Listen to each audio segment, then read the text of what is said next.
પરંતુ એ પહેલા વાત કરી લઈએ મેષ રાશિની. મેષ રાશિ કે જેના અક્ષર છે અલઈ, જેનો સ્વામી બને છે મંગળ મહારાજ.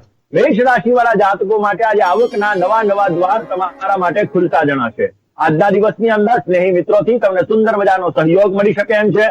અને આજે મેષ રાશિ વાળા જે જાતકો છે, આ જાતકોને પરિવારના સભ્યોની અંદર મજબૂતાઈથી તમે આગળ વધી શકો ને અવશ્ય તમને સારો લાભ મળતો જણાય.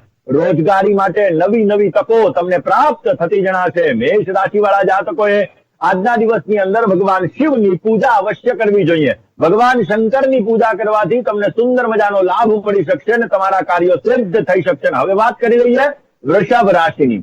વૃષભ રાશિ કે જેના અક્ષર છે બહુ, જેનો સ્વામી બને છે શુક્ર મહારાજ. વૃષભ રાશિ વાળા જાતકો માટે વડીલોના ઉત્તમ સહયોગ તમને આજે પ્રાપ્ત થતો જણાશે. ઢીકણના દુખાવાની સમસ્યા, સાંધાના દુખાવાને લગતી સમસ્યાઓ તમને ઉત્પન્ન થઈ શકે એમ છે. માટે સાવચેતી રાખવી બહુ જ જરૂરી છે. રોજગારી માટે આજે તમને નવી તકો પ્રાપ્ત થતી જણાય ને આજના દિવસમાં મધુર વાણીથી, મીઠી વાણીથી તમે તમારા કામને સાકાર કરી શકશો. આમ પણ એવું કહેવાય છે, એસી વાણી બોલી છે. આપણે એવી વાણી બોલવી જોઈએ કે જે વાણીથી જયારે આપણો જગતની અંદર જન્મ થયો ત્યારે આપણે રડતા આવ્યા, પરંતુ આપણે જઈએ ત્યારે હસતા જતા હોઈએ. અને આ લોકો છે રોતા હોય એટલે ક્યાંક ને ક્યાંક આપણી વાણીની અંદર મધુર શબ્દોનો પ્રયોગ કરવો જોઈએ. કોઈને દુઃખ ન લાગે એવી વાણી આપણે બોલવી જોઈએ. તો દર્શક મિત્રો, વૃષભ રાશિ વાળા જાતકોએ કયો ઉપાય કરવો જોઈએ? વૃષભ રાશિ વાળા જાતકોએ આજના દિવસની અંદર પોઝિટિવ રિઝલ્ટ મળે, સારો એવો ફાયદો પ્રાપ્ત થાય એ માટે આજના દિવસની અંદર ભગવાન શંકર ઉપર બિલ્વ પત્ર અવશ્ય અર્પણ કરવા જોઈએ. ત્રિદલમ ત્રિગુણાકારમ ત્રિનેત્રંચ ત્રયાયુધમ ત્રિજન્મ પાપ સંહારમ એક બિલ્વમ શિવાર્પણમ. બિલ્વ પત્ર અર્પણ કરવાથી અવશ્ય આપને પોઝિટિવ રિઝલ્ટ મળી શકશે. પરંતુ એ પેલા વાત કરી લઈએ મિથુન રાશિની. મિથુન રાશિ કે જેના અક્ષર છે ક અને ગ, જેનો સ્વામી બને છે બુધ મહારાજ. મિથુન રાશિ વાળા જાતકો માટે વ્યવસાયિક યોજનાઓ આજે તમે સફળ બનાવી શકશો. આજના દિવસની અંદર નોકરિયાત વર્ગને તમારી ઈચ્છાઓ અવશ્ય પરિપૂર્ણ થતી જણાશે અને આજે કરેલો પરિશ્રમ તમારા માટે ફળદાયી રહેતો જણાશે. પ્રેમ સંબંધોમાં દૂરી રાખવી તમારે બહુ જરૂરી છે. આજના દિવસની અંદર મિથુન રાશિ વાળા જાતકોએ બની શકે તો ગાય માતાને ઘાસ અર્પણ કરવું જોઈએ, ગાય માતાની સેવા કરવી જોઈએ. પોઝિટિવ રિઝલ્ટ મળતું જણાશે. હવે વાત કરી લઈએ કર્ક રાશિની. કર્ક રાશિ કે જેના અક્ષર છે ડ અને હ, જેનો સ્વામી બને છે ચંદ્ર મહારાજ. કર્ક રાશિ વાળા જાતકો માટે સરકારી કામકાજની અંદર તમને સારો લાભ મળતો જણાય. આજના દિવસમાં વ્યવસાયિક યોજનાઓને તમે સફળ બનાવી શકો. કોર્ટ કચેરીના લગતા કામકાજમાં તમારે સાવચેતી રાખવી આજે બહુ જ જરૂરી છે. નાના પ્રવાસના યોગો પણ આજે તમારે બની શકે એમ છે. આજના દિવસની અંદર રખડતા શ્વાનને દૂધ અર્પણ કરો, પોઝિટિવ તમને રિઝલ્ટ મળતું જણાશે. આ સબ્જેક્ટ ઉપર કરીએ, પરંતુ એ પેલા વાત કરી લઈએ સિંહ રાશિની. સિંહ રાશિ કે જેના અક્ષર છે મ અને ટ, જેનો સ્વામી બને છે સૂર્ય મહારાજ. સિંહ રાશિ વાળા જાતકો માટે આજે તમારું આર્થિક પાસું મજબૂત બનતું જણાશે. વ્યવસાયિક કામકાજની અંદર તમારી પ્રગતિ સારી એવી થઈ શકે એમ છે. પૈસા લેવામાં પૈસા દેવામાં થોડીક સાવચેતી રાખજો, નહીતર સમસ્યા સર્જાઈ શકે એમ છે. અને ખાનપાનમાં પરેજી રાખવી જરૂરી છે. પેટને લગતી સમસ્યાઓ આજે સર્જાતી જણાશે. આજના દિવસની અંદર પોઝિટિવ રિઝલ્ટ જોઈએ છે તો સિંહ રાશિ વાળા જાતકોએ ગાયત્રી મંત્રનો જપ કરી તમારા દિવસની શરૂઆત કરવી જોઈએ. અવશ્ય પોઝિટિવ રિઝલ્ટ મળતું જણાય. હવે વાત કરીએ કન્યા રાશિની. કન્યા રાશિ કે જેના અક્ષર છે પઠ અને હણ, જેનો સ્વામી બને છે બુધ મહારાજ. કન્યા રાશિ વાળા જાતકો માટે પરિવારજનોનો તમને સુંદર મજાનો સહયોગ પ્રાપ્ત થતો જણાશે.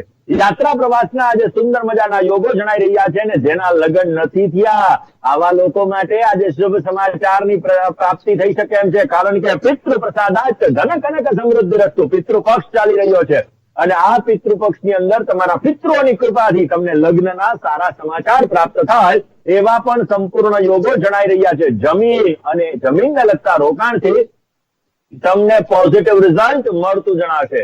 કયો ઉપાય કરવો જોઈએ? કન્યા રાશિ વાળા જાતકોએ આજના દિવસની અંદર પોઝિટિવ રિઝલ્ટ મળે એ માટે ભગવાન શિવના મંત્રનો જપ કરો, સામ સદા શિવના મંત્રનો જપ કરો, પોઝિટિવ લાભ મળશે. વાત કરીએ દર્શક મિત્રો ખાસ કરીને તુલા રાશિની. તુલા રાશિ કે જેના અક્ષર છે ર અને ત, જેનો સ્વામી બને છે શુક્ર મહારાજ.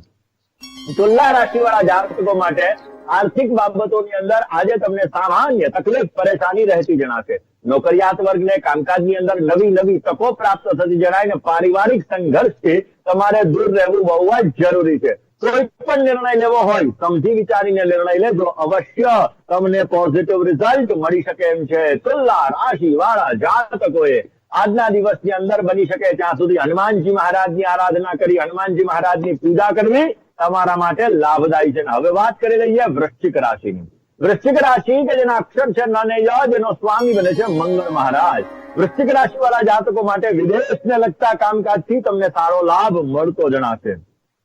નોકરિયાત વર્ગને કામકાજની અંદર વધારો થતો જણાય, કામકાજની અંદર થોડીક સમસ્યા ઉત્પન્ન થતી જણાય. જયારે પૈતૃક સંપત્તિને લગતા જો તમારા કોઈ પ્રશ્ન હશે તો અવશ્ય તમે એનો ઉકેલ લાવી શકશો. વિદ્યાર્થી બંધુઓને મહેનતનું ફળ સારું એવું મળી શકે એમ છે. કયો ઉપાય કરવો જોઈએ? વૃશ્ચિક રાશિ વાળા જાતકોએ આજના દિવસની અંદર કોઈ નિર્ધન વ્યક્તિ હોય, ગરીબ વ્યક્તિ હોય, આવા વ્યક્તિને ભોજન અવશ્ય કરાવવું જોઈએ.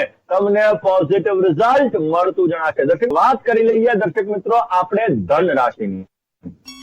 ધન રાશિ કે જેના અક્ષર છે ભ, ધ, ફ અને ઢ, જેનો સ્વામી બને છે ગુરુ મહારાજ. ધન રાશિ વાળા જાતકો માટે જૂની ઉઘરાણીની અંદર તમને પોઝિટિવ લાભ મળતો જણાશે. આવક અને જાવક આ બંનેનું પ્રમાણ જળવાઈ રહેતું જણાય ને વાહન ચલાવવામાં તમારે પરેજી રાખવી બહુ જ જરૂરી છે. સહકર્મચારી વર્ગનો સુંદર મજાનો તમને સહયોગ પ્રાપ્ત થતો જણાશે. ધન રાશિ વાળા જાતકોએ આજના દિવસની અંદર પોઝિટિવ લાભ મળી શકે, સારો એવો ફાયદો મળી શકે એ માટે બની શકે ત્યાં સુધી ભગવાન ગણેશના મંત્રનો જપ કરો, અથર્વ શીર્ષનો પાઠ કરો, અવશ્ય તમને સારો લાભ મળતો જણાશે. હવે વાત કરી લઈએ મકર રાશિની. મકર રાશિ કે જેના અક્ષર છે ખ ને જ, જેનો સ્વામી બને છે શનિ મહારાજ. મકર રાશિ વાળા જાતકો માટે જીવન સાથીનો સહયોગ તમને સારો એવો મળતો જણાશે.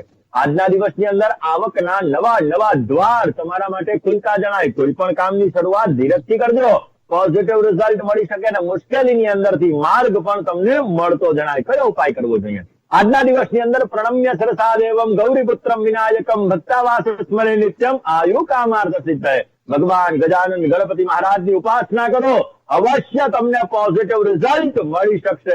વાત કરી લઈએ દર્શક મિત્રો કુંભ રાશિ. કુંભ રાશિ કે જેના અક્ષર છે ગ, શ, શ અને શ, જેનો સ્વામી બને છે શનિ મહારાજ. કુંભ રાશિ વાળા જાતકો માટે ભાઈ બહેનના સંબંધોની અંદર મધુરતા રહેતી જણાશે. સારા સમાચારથી તમારા ખુશીમાં, આનંદમાં વધારો થતો જણાય. કોઈ પણ રોકાણ કરવું હોય તો આજે સમય મધ્યમ માત્રામાં રહેલો છે. આજે તણાવ, ચિંતા વાળા કામકાજની અંદર સાચવીને કામ કરવું બહુ જ જરૂરી છે. કુંભ રાશિ વાળા જાતકોએ આજના દિવસની અંદર શ્વાનને દૂધ અર્પણ કરવું, પોઝિટિવ રિઝલ્ટ મળશે. હવે વાત કરી લઈએ મીન રાશિની. મીન રાશિ કે જેના અક્ષર છે દ, ચ, ઝ અને થ, જેનો સ્વામી બને છે ગુરુ મહારાજ. મીન રાશિ વાળા જાતકો માટે ઘર વપરાશના ચીજોની અંદર ખર્ચનું પ્રમાણ વધી શકે એમ છે. આજના દિવસની અંદર સમાજમાં યશ, માન, પ્રતિષ્ઠા સારા એવા મળી શકે. માલ મિલકતને લગતા પ્રશ્નોમાં થોડી ઘણી મુશ્કેલી રહેતી જણાય. નોકરિયાત વર્ગને મહેનતનું ફળ સારું એવું મળી શકે એવા પણ સંપૂર્ણ યોગો જણાઈ રહ્યા છે. કયો ઉપાય કરવો જોઈએ?